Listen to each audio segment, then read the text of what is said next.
मैं शिवकांत गौतम आप सभी का स्वागत करता हूं। आपने लॉग इन किया है वन इंडिया यूट्यूब चैनल। घर घर अफजल जन्मेगा, पाकिस्तान जिंदाबाद, हिंदुस्तान के टुकड़े करेंगे इंशाल्लाह इंशाल्लाह, ये नारे पाकिस्तान में नहीं बल्कि दिल्ली के जेएनयू में लगे हैं। क्या जेएनयू में लगने वाले नारे देश की एकता और अखंडता पर एक आघात नहीं है?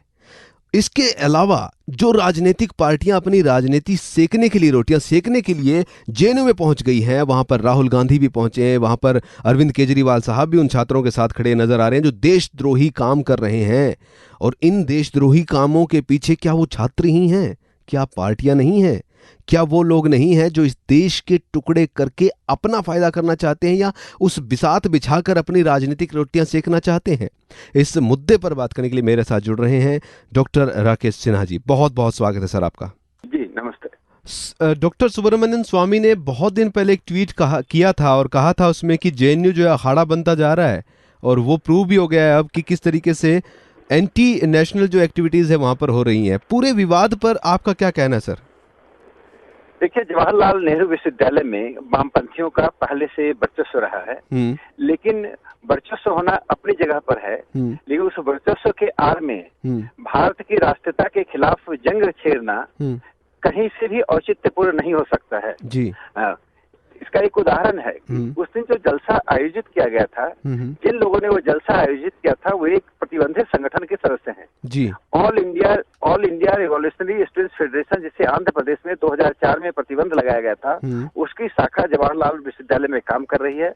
उसके द्वारा यह कार्यक्रम आयोजित किया जाना और उस कार्यक्रम में पाकिस्तान जिंदाबाद के नारे लगाया जाना और भारत की बर्बादी का जंग का ऐलान करना कोई सामान्य बात नहीं है। मैं इसे एम्प्टी स्लोगन्स नहीं मानता हूँ। इसके पीछे ताकत है, तर्क है, पैसा है और इसके पीछे विचारधारा काम कर रही है जी। और इस विचारधारा में कांग्रेस और अन्य पार्टियां, आम आदमी पार्टी, ये सब मिल सी गई हैं, तो ये वाकई में एक बहुत बड़ा खतरा नहीं है और नजर आ रहा आपका कि मोदी से इतनी नफरत की देश ही बेच दो? देखिए, मुझे एक आश्चर्य इस बात का लग रहा है कि इन पार्टियों ने सरकार और राज्य के बीच का जो एक अंतर है उसे समाप्त कर दिया है। सरकार का विरोध करना, सरकार की विचारधारा का विरोध करना, सरकार की नीतियों का विरोध करना है। एक तर्क दिया जाता है कि अमेरिका जब वियतनाम से युद्ध लड़ रहा था तो वहाँ के लोग अमेरिका के युद्ध का विरोध कर रहे थे। तो युद्ध का, सरकार की नीति का विरोध करना और राष्ट्र के को विखंडित करने का, जंग का ऐलान करना, दोनों में बुनियादी अंतर है जी। यदि वे नरेंद्र मोदी का विरोध करते, नरेंद्र मोदी की सरकार का विरोध करते, संघ की विचारधारा का विरोध करते, जैसा वो करते आ रहे हैं, किसी ने उस पर सवाल खड़ा नहीं किया। ये उनकी आजादी है जी। लेकिन इस आजादी को वहां तक ले जाना जहां पर यह सार्वजनिक तौर पर प्रतिबद्धता के साथ घोषणा करना कि भारत के 10 टुकड़े करेंगे और तब तक जंग जारी रहेगा जब तक कि ये टुकड़े नहीं हो जाएं, इसे कोई भी संप्रभु राज्य जी सहजता से नहीं ले सकता है। सहजता से वही लोग लेते हैं जो इस परंपरा के हिस्से हैं, जो अपने जन्म काल से, विचारधारा के जन्म काल से भारत के विरोध में खड़े रहे।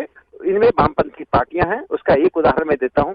जब भारत चीन का युद्ध हो रहा था 1962 में, तो जिन लोगों ने यह कहा कि भारत पर चीन ने आक्रमण नहीं किया, भारत ने चीन पर आक्रमण किया जी, और जिन्होंने यह कहा कि माओ हमारा चेयरमैन है, उन्हीं लोगों ने भारतीय मार्क्सवादी कम्युनिस्ट पार्टी की स्थापना की, जिसके सीताराम येचुरी आज महासचिव है। इसलिए आज सीपीएम को और अन्य कम्युनिस्ट पार्टियों को देश के सामने जवाब देना पड़ेगा कि भारतीय राज्य के साथ खड़े हैं या भारतीय राज्य का उत्पीड़न करने वालों के साथ खड़े हैं जी।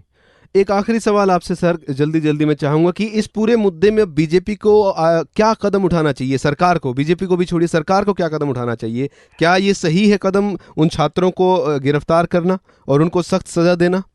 देखिए, यदि भारत के विरुद्ध जंग करने वालों को आप गिरफ्तार नहीं करते हैं तो सीमा पर जो जवान शहीद हो रहे हैं उनकी शहादत का मजाक उड़ाना होगा जी। इससे भारत की एकता और अखंडता पर चाहे जो भी सवाल करे, जब भी करे, जहां भी करे, उसे गिरफ्तार किया जाना चाहिए, उस पर राष्ट्रद्रोह का मुकदमा लगाना चाहिए। वह राष्ट्रद्रोह है या नहीं है, यह न्यायालय साबित करेगी। और जो विपक्षी पार्टियां जो अपने फायदे के लिए देश को टुकड़े करने पर भी तैयार है, उनके लिए नसीहत कोई?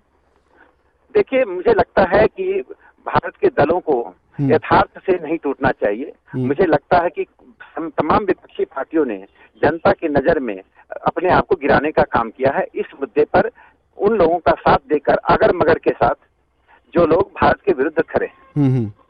जी, चलिए जी, उम्मीद करते हैं कि जेएनयू का ये जो मामला है ये सुलझे और भारत के जो तोड़ने की ताकतें जो काम कर रही हैं उन पर भी जल्द से जल्द अंकुश लगे। बहुत बहुत धन्यवाद सर। नमस्कार। ये थे हमारे साथ डॉक्टर राकेश सिन्हा जी।